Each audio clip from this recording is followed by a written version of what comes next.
हस्ते सुमहामाये शंख चक्री गदा हस्ते.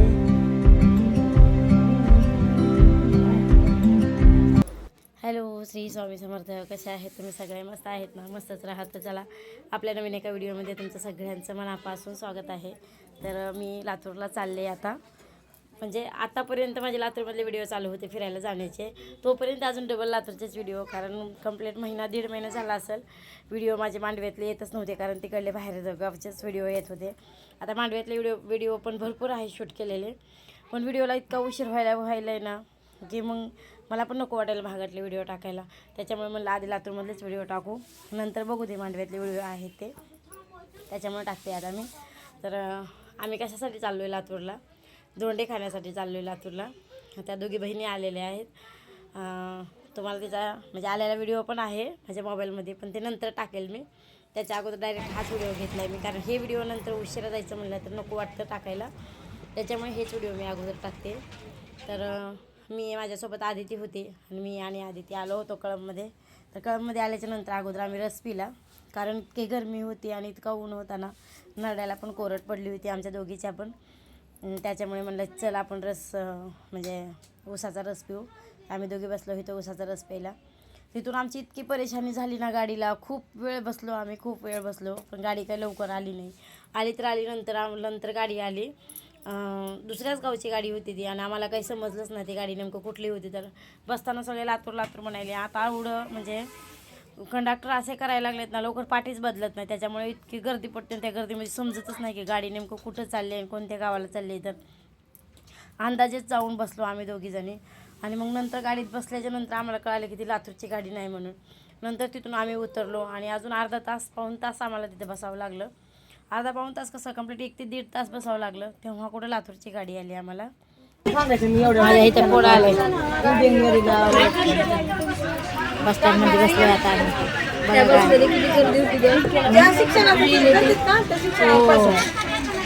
मग मांडव्याचे लोक आहेत तिथं. मांडव्याचे गाडी नाही आलेली, मांडव्याचे लोक उभारले तिथं.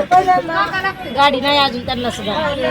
मांडव्याचे गाड्याचं लई टेन्शन आहे बाबा, ह्या गाड्यामुळे तर मला नको असते. तर आपण गेलो असतो.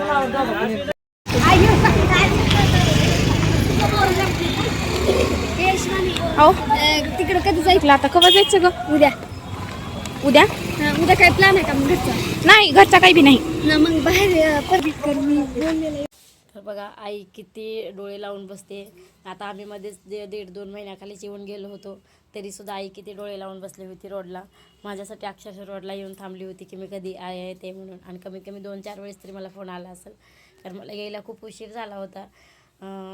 त्याच्यामुळे आईला काळजी वाटत होती, म्हणून रोडला येऊन थांबली होती मी कधी येते म्हणून. मलाच तर वाटलं की मी काही कधी येणार नव्हती का रोडला येऊन थांबले, पण आई ती आईच असते. आईची एवढी काळजी असते ना, बापरे बाप, काही सांगायलाच नको. आम्हालाच तर असं वाटतं एकदा की आई आहे तर आमचा एवढा जीव बिनकुरे, आईच्या नंतर काय होईल आमचं, असं वाटतं आम्हाला एकदा. तर आल्या इथं लेकरं कितले धिंगाणा घालायला लागलेत ना, सगळे माझ्या अंगावर येऊ पडत होते. आणि परीला बघून तर 2 वर्ष झाला असेल कंप्लीट. परी तर मला सोडतच नव्हती, कंटिन्यू मांडीवरच येऊन बसली होती, आणि पिऊ आणि गोल्या तर लपून बसले होते. आल्या मला धप्पा करत होते. आता थोडी बाळू पुण्याच्या बाहेर गेला आणायला कार्तिकीला.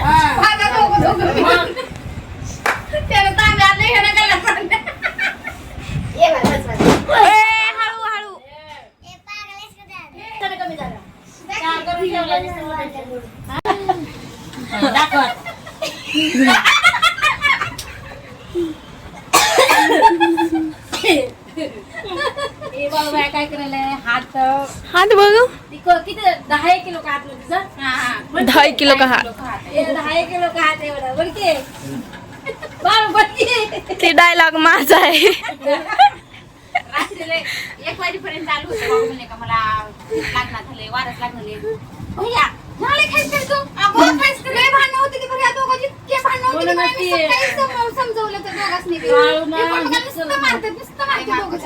हां, समूह आणि काय शिवानी आणि बाळू. काही कमी नाही भांडण होते. तर खट्ट म्हणजे चार्जरचं वायर हल्लंय त्याच्या पाठीला लागलं. तर इथे आल्या किती धिंगाणा होता आमचा, किती धिंगाणा होता की काय सांगायलाच नको. इतकं घर भरल्यासारखं होतं ना की यायला मी म्हणते येताना की मी 2 दिवसांनी येते लगेच मांडव्याला, पण लातूरला आले ना तर इथून पायच निघत नाही. 2-4 दिवस कसे जातात तर कळत नाही इथं आल्याच्यानंतर. आणि इथे बघा आमच्या सगळ्याचे मोबाईल एकत्र केले होते शिवानीनं. ते कितीचे मोबाईल आहेत, काय चालू होतं, कमीत कमी 1-1.5 लाखाचे तर सगळ्याचे मिळून मोबाईल असतील. मोबाईलला आता अजिबात किंमत राहिली नाही. 30 आणि 40 हजाराचा जरी मोबाईल घेतला ना तरी प्रत्येकाला वाटतं की माझा मोबाईल हलकाच आहे, माझा मोबाईल हलकाच आहे असं वाटतंय. कोणाचा 25चा होता, कोणाचा 35चा होता, कोणाचा 20चा आहे, कोणाचा 22चा आहे, कोणाचा इतके सगळ्याचे मोबाईल सगळे एकत्र गोळा केले होते आणि त्या व्हिडिओ बनवायला चालू होता. म्हणलं त्याच्यावरच आज सोनं घेतलं असतं काय किंमत आली असती त्या सोन्याची. पण या मोबाईलची काहीच किंमत येणार नाही कारण त्याला लवकर भंगारलाच तो कोणी घेणार नाही. आता प्रत्येकजण नवीनच मोबाईल घ्यायला डायरेक्ट, जुनं तर कोणी बघायलाच गेले. पण मोबाईलशिवाय तर आता जिंदगी नाही कोणाची. मोबाईल आहे तर सगळं आहे, मोबाईल नाही तर काहीच नाही. तर ह्या मोबाईलमुळे ना एवढं माणसांना सुद्धा लेकरांना सुद्धा येडं केलं. किती कष्ट करावे लागतील एवढ्या मोबाईल घ्यायला. गाणे म्हणायचे सगळ्यांनी, गप्पा मारायचे. गप्पा रे बाबा, ही हात माऊ. आपण तपडी खेळ, आपली चोपडी खेळायची. हा चला चला आपली चोपडी. हा ए शिवानी, आपली तुपडी. हा म्हणा म्हणा आता. आपली तुपडी खेळायचे. कोण म्हणाले आता? आपली तुपडी तेलंगची गाण तर तेलंगीचे 2 कान धर ग बेबी. नाही, तेलंगीचे 2 पान धर ग बेबी, एकच कान धर. कान त्याचा आपडे धर तू लगेच धरा. हा शिवाने कान धर, शिवाने कान धर की मम्मी. आधी ती मोबाईल धर ग.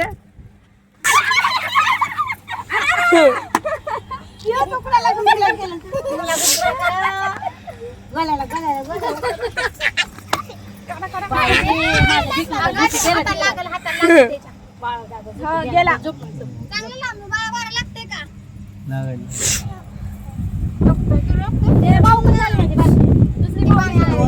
तर बघितलं ना मोबाईलमुळं किती माणसावर चिरचिर दुरावत चाललेत सगळे. पहिलेच्या दिवसात तर काही राहिलेच नाहीत. आता इथं सगळ्याचा हसी मजाक धिंगाणा चालू आहे तरीसुद्धा मोबाईल काय हातातून सुटत नाही. शिवानीच्या हातात मोबाईल आहे, वहिनीच्या हातात मोबाईल आहे, आमच्या बहिणीच्या हातात मोबाईल आहे. प्रत्येकाच्या हातात मोबाईल झाले. मोबाईलमुळं कोण कोणाला काय बोलतं हेच तर लवकर लक्षात येत नाही. लहान लेकरंसुद्धा मोबाईल घेऊन बसले तरी आपण 10 जरी हाका मारले ना तरी लवकर आव म्हणत नाहीत. अशी गत झाली आता. पुढची पिढी तर कशी येईल माहीत नाही. त्याच्यामुळे आमचा थोडासा टाईमपास चालू होता. म्हणलं आता सगळे एकत्र आले तर मोबाईल हातात कोणीच घ्यायचा नाही, काहीतरी खेळू, अंताक्षरी, आगर गाण्याच्या भेंड्या वगैरे काहीतरी खेळू असा आमचा विचार चालू होता.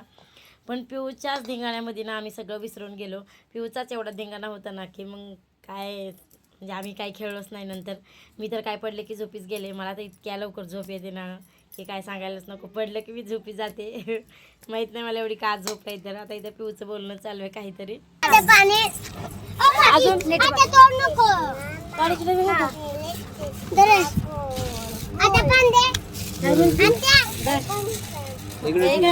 पप्पाचा पैसा गोल, मम्मीची रोटी गोल आणि अजून वैशाखा गॉगल गोल गोल. वैशाली आईचा गॉगल गोल गोल. तू बी गोल काढून दे. मी गोल गोल. सारी बी गोल, दीदी गोल गोल, सारी दुनिया गोल मटोल. एरी टाईमला तरी जस्तेच्या घरी असतं, फक्त फोनवरच कॉन्टॅक्ट होतं. एकत्र आलं ना तर मग भारी वाटतं. सगळेजण हसी मजाक धिंगाणा खेळ वगैरे सगळं एकत्र आल्याच्या नंतर. त्याच्यामुळे मग आमचा इथं भरपूर धिंगाणा चालू होता. संध्याकाळचं सगळे आज वरी छतावरच झोपायला जातात सगळेजण. पण इथं बाळूला काही झोप कंट्रोल होत नव्हती, झोपत होता कारण त्याचा हात दुखत होता. त्याच्यामुळे मग तो झोपला होता. तर इथं शिवानीची मिठी चालू होती की बाळू का झोपतोय तू पण बस आमच्याबरोबर. पण तो काय आमच्यात लवकर मिक्स होत नाही बाळू. त्याच्यामुळे आम्ही सगळं म्हणजे आमचाच धिंगाणा चालू होता खूप वेळ कमीत कमी 1 ते 1:30-2 वाजले असतील त्या दिवशी आम्ही एकत्र आलो ना. तर रात्र कशी झाली तर हे समजत नाही. आता इथे व्हिडिओ बघायला चालू होते. कोणाचे पिऊचे का गोल्याचे कोणाचे तरी व्हिडिओ होते. तर तेच आम्हाला दाखवत होते ते व्हिडिओ. पोरींचे व्हिडिओ होते इथं. त्याने रील्स बनवल्या होत्या. पोरी पण खूप छान रील्स बनवतात कॉमेडीच्या वगैरे. तर त्यांचेच आम्हाला दाखवत होत्या इथं. त्याच्यामुळे आमचा हसी मजाक अजून जास्तच वाढला होता. म्हणजे आमच्या मजाकमध्ये जास्त अजून हसण्यामध्ये जास्त भर पडली त्या मोबाईलमुळे.